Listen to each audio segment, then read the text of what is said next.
Now, the Subway Final Word. Welcome back to the Subway Final Word, everybody. Last night, John Harbaugh called Joe Flacco the best quarterback in the entire National Football League. Is Ben Roethlisberger overrated in the playoffs, and is Joe Flacco the better quarterback? Before you answer, these are the playoff numbers. 2 Super Bowl wins for Ben, 3 trips in all, compared to 1 for Flacco. They're close in record and touchdowns, but Joe Flacco has a lot fewer interceptions. So, who's the bigger playoff quarterback? John? Well, those stats are over their careers. I think recently there's not even any question that Flacco has been the better guy. He put together an unbelievable string 2 years ago. Ben Roethlisberger in his last 4 playoff games has 4 touchdown passes, 7 interceptions. He's lost 3 in a row. The one game that he did win was against the Jets when he had no touchdowns, 2 interceptions, and a 30.5 passer rating. So right now, Joe Flacco is the better postseason quarterback than Ben Roethlisberger, and there's not much of a debate if you look at the numbers. This comment from Joe Steeler fan: Flacco has 2 things going for him that is better than Ben: mobility and desire. Just not seeing the fire in his eyes. Does Flacco have more desire, Mark? That is typical of somebody who uses the phrase Steeler fan in his Twitter. I can't see the fire in his eyes. Oh, you can't even see in his eyes, you idiot. How would you possibly know that? If you look at Roethlisberger's record, the first run to the Super Bowl with Ben at quarterback, he was the MVP of the playoffs, did not have a great Super Bowl. The second Super Bowl he won, I thought he was the MVP of that game, with all due respect to Santonio Holmes, who actually got the reward. If you want to look at what happened last night and what's happened in recent years, yeah, you got to give it to Flacco. But I think if you polled every NFL GM and every NFL head coach, I think a vast majority would still want Ben Roethlisberger as their quarterback in a big game. Of course, they would all want to look in his eyes to see if they could see any fire there. By the way, I checked. I only saw fire in one eye last night. I was looking very closely at that. So that's kind of Rob, did you see any fire?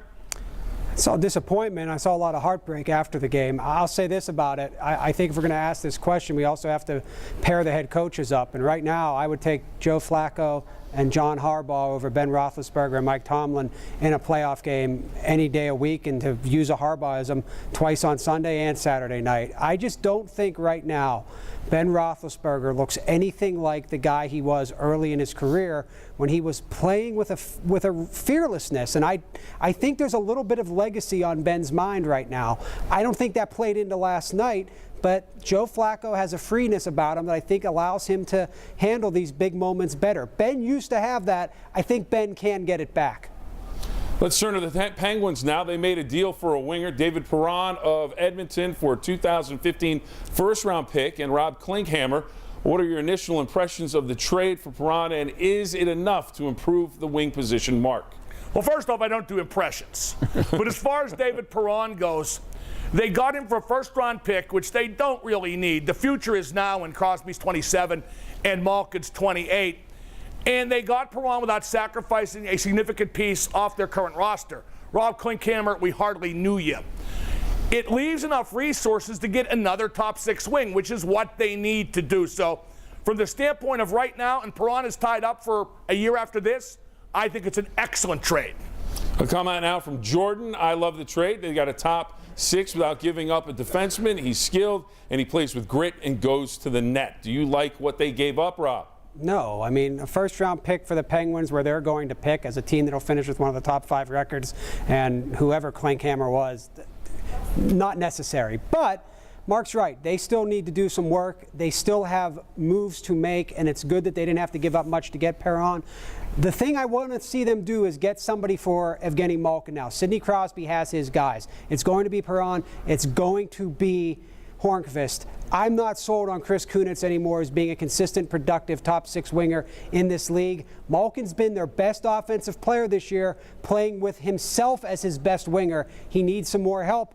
Not because you want to do right by Malkin, because that's the best way to have Crosby and Malkin able to be productive and dominant in the playoffs, which they're going to need. Staggy? A guy playing for the Edmonton Oilers, as far as trying to evaluate him, he may as well be playing for Tokyo. I mean, how often do you see the Edmonton Oilers around here? So I'm going to go based on what I hear and read about this guy, and that he's highly skilled.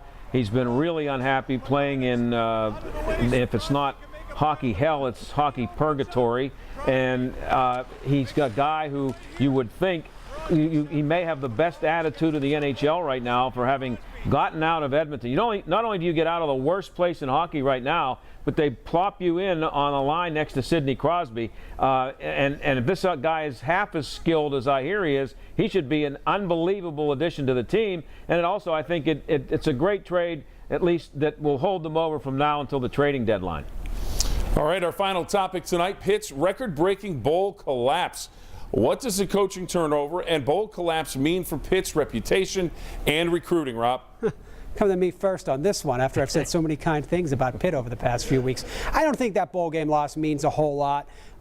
Whatever they are able to do with the new coaching staff, the new regime, they're going to be able to do, and that includes saving whatever recruits they could from this class. But it does show you exactly how far Pitt has to go. They are a bad defensive football team. They might be one of the worst defensive football teams in all of the NCAA, and the problem is a lot of those guys are coming back. So that's what they inherit. That's why anybody thinking this is going to be a quick fix probably is thinking foolishly. On Twitter, Dan says they need better players. Don't they already have some marquee players? What else can rebuild this program, John? Well, I think it was the loss at first glance, or my first thought was, oh my God, it's Pitt. Pat Narduzzi, the new coach, was there. What was he thinking when he saw it? And actually, if you do think about it, maybe it's better that they blew the lead. They were up 31-6. Maybe Pat was sitting there thinking, hey, this defense isn't that bad. Everybody told me this defense stinks. Well, now he knows. He got a first-hand look.